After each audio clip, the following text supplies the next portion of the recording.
السلام علیکم۔ پاکستان، انڈیا اور بنگلہ دیش میں نئے اسلامی سال کا آغاز کب ہوگا؟ ماہ محرم 1445 ہجری کا چاند کس تاریخ کو نظر آئے گا؟ یوم عاشور کس دن ہوگا؟ ماہرین فلکیات نے بڑا اعلان کر دیا۔ کیا آپ حالات حاضرہ سے آگاہی حاصل کرنا چاہتے ہیں؟ خبر کے پیچھے چھپے اصل حقائق جاننا چاہتے ہیں تو ابھی سبسکرائب کیجئے جلمل پاکستان کو اور ساتھ ہی گھنٹی کے نشان پر کلک کر دیں۔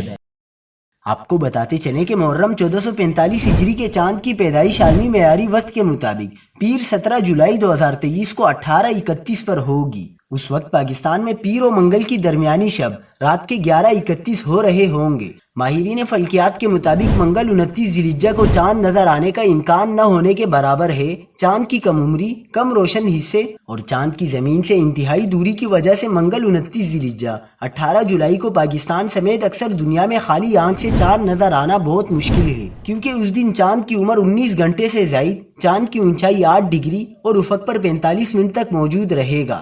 لہٰذا منگل 18 جولائی کو چاند نظر آنے کا امکان نہیں ہے۔ بدھ 19 جولائی کو پاکستان، انڈیا سمیت تقریباً پوری آباد دنیا میں چاند بآسانی نظر آئے گا۔ یوں پاکستان، انڈیا اور بنگلہ دیش میں یکم محرم 1445 ہجری جمعرات 20 جولائی کو ہوگی، جبکہ 10 محرم یعنی یوم عاشور 29 جولائی بروز ہفتہ ہوگا انشاءاللہ۔